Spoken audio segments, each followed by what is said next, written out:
योगिनी एकादशी महात्म्य। युधिष्ठिर ने पूछा, वासुदेव, आषाढ़ के कृष्ण पक्ष में जो एकादशी होती है उसका क्या नाम है? कृपया उसका वर्णन कीजिए।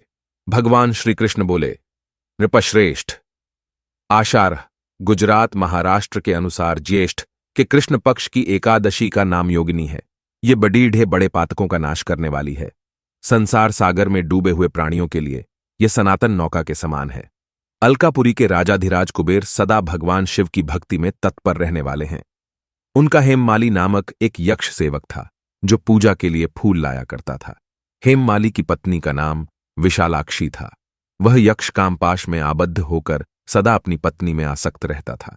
एक दिन हेममाली मानसरोवर से फूल लाकर अपने घर में ही ठहर गया और पत्नी के प्रेम पाश में खोया रह गया। अतः कुबेर के भवन में न जा सका। इधर कुबेर मंदिर में बैठकर शिव का पूजन कर रहे थे। उन्होंने दोपहर तक फूल आने की प्रतीक्षा की।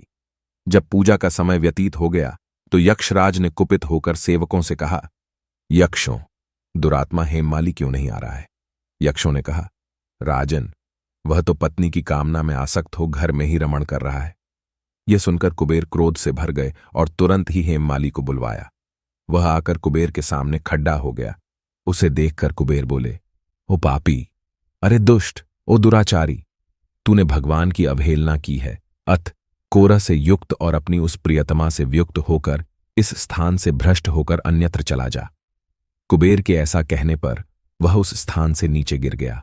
कोरह से सारा शरीर पीड़ित था, परंतु शिव पूजा के प्रभाव से उसकी स्मरण शक्ति लुप्त नहीं हुई।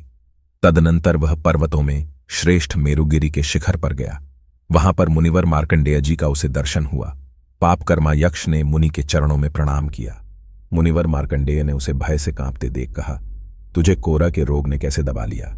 यक्ष बोला, मुने, मैं कुबेर का अनुचर हेममाली हूं। मैं प्रतिदिन मानसरोवर से फूल लाकर शिव पूजा के समय कुबेर को दिया करता था। एक दिन पत्नी सहवास के सुख में फंस जाने के कारण मुझे समय का ज्ञान ही नहीं रहा। अत राजाधिराज कुबेर ने कुपित होकर मुझे शाप दे दिया, जिससे मैं कोरह से आक्रांत होकर अपनी प्रियतमा से बिछुड़ गया। मुनिश्रेष्ठ, संतों का चित्त स्वभावतः परोपकार में लगा रहता है। यह जानकर मुझ अपराधी को कर्तव्य का उपदेश दीजिए।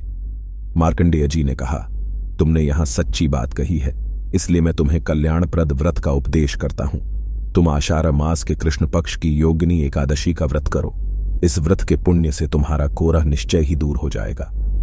भगवान श्री कृष्ण कहते हैं, राजन, मार्कंडेय जी के उपदेश से उसने योगिनी एकादशी का व्रत किया, जिससे उसके शरीर को कोरह दूर हो गया। उस उत्तम व्रत का अनुष्ठान करने पर वह पूर्ण सुखी हो गया। नृपश्रेष्ठ, यह योगिनी का व्रत ऐसा पुण्यशाली है कि 88,000 ब्राह्मणों को भोजन कराने से जो फल मिलता है, वही फल योगिनी एकादशी का व्रत करने वाले मनुष्य को मिलता है। योगिनी महान पापों को शांत करने वाली और महान पुण्य फल देने वाली है। इस महात्म्य को पढ़ने और सुनने से मनुष्य सब पापों से मुक्त हो जाता है। व्रत खोलने की विधि। द्वादशी को सेवा पूजा की जगह पर बैठकर भुने हुए 7 चनों के 14 टुकड़े करके अपने सिर के पीछे फेंकना चाहिए। मेरे 7 जन्मों के शारीरिक, वाचिक और मानसिक पाप नष्ट हुए। यह भावना करके 7 अंजलि जल पीना और चने के 7 दाने खाकर व्रत खोलना चाहिए।